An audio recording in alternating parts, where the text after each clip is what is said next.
Welcome back to another Project Rebirth review. In this review, we're going to take a look at the DC Multiverse Black Manta figure. This figure is the Collect and Connect for Trench Warrior. In our last video, we reviewed the $10 basic figure for Black Manta. This is the $20 version. Here's a look at the front of the box. Here's the left side of the box and the right. And here's a look at the back of the box, showing the 4 figures that you need to collect in order to put together Trench Warrior. Specifically Aquaman, Mira, Orm, and the figure here, Black Manta. Alright, let's get Black Manta out of the box. Taking a quick look at the inner packaging, we can see that this figure comes with a sword, as well as the head and torso of Trench Warrior. Here's a look at the head and torso of Trench Warrior, and man is this cool looking. I cannot wait to get the remaining pieces to build this figure. Really cool looking. By the way, I have no idea who Trench Warrior is. I didn't really follow the Aquaman comics too much, so I'm looking forward to finding out more in the movie in December. But this looks really cool. And here's a quick look at Trench Warrior with his mouth open, just so you can get a sneak peek of what that's going to look like as well. Here's a look at the blade that comes with the figure.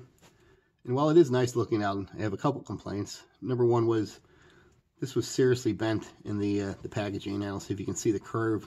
And that's after I tried to straighten it out a little bit. And here's the $20 one on the right. And here's the one that came with a $10 basic figure.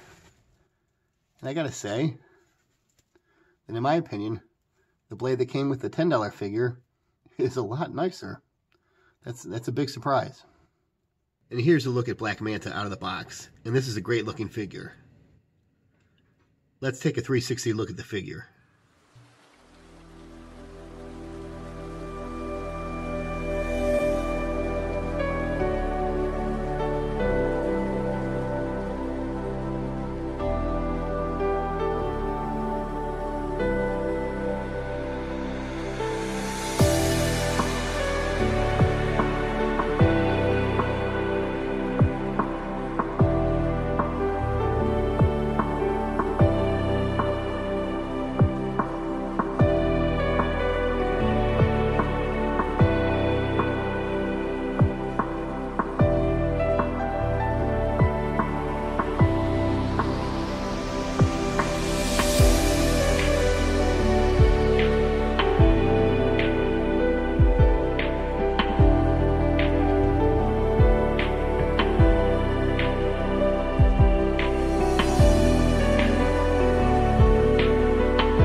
Alright, let's talk articulation. The head can turn to the left and the right, all the way around, but very little up and down motion, next to none. The figure can rotate at the waist. There is no ab crunch. The figure's arms can extend to above 90 degrees, which is nice. It can rotate at the bicep, bend at the elbow. The wrists rotate, and there is a hinge, so you can flex inward and outward at the wrist. All very great. The legs can extend to about there, not 90 degrees. Bend at the knee, and there is flex at the ankle. There's a line here at the area of the thigh that would imply that you could turn it at the thigh, but both of mine seem to be frozen, and quite frankly, I don't want to force the issue. I'm going to leave that alone. But it looks like perhaps there might be rotation at the thigh, but not on my figure. And the legs can extend out, doing a very decent splits. So that's impressive as well. It's a very good articulation with this figure. I would note that after having my figure do the splits, it seems a little wobbly on the top. That seems to have loosened it up a bit. So if you don't need to do that, then perhaps you might not want to.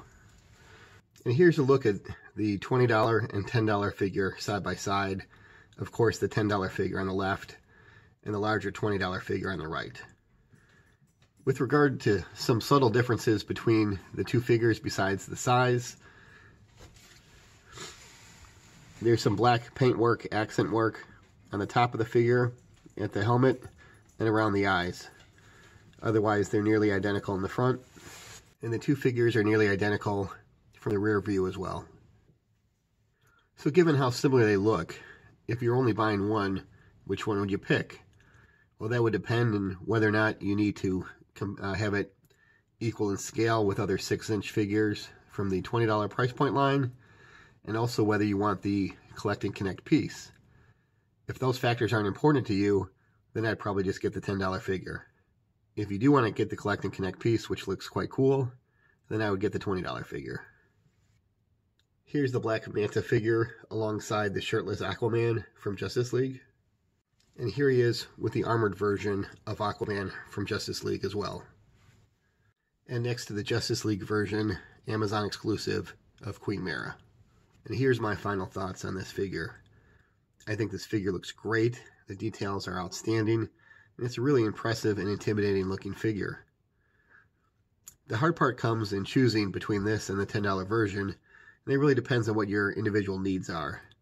But given the look of that trench warrior, I'd probably lean towards the $20 version and getting those collect and connect pieces. Bottom line, should you purchase this figure? Hell yes. Thanks for watching, and I'll see you in the next Project Rebirth review. I'd also like to add one truly final thought, which is thanks to all my new subscribers and my old subscribers that have taken the time to leave wonderful comments on my videos. I really greatly enjoy them, and every comment, every like, and really just every watch for a video means a lot to me, and I greatly appreciate it. So thanks to all you. You're the reason I'm doing what I'm doing, and I greatly appreciate it. Thank you very much.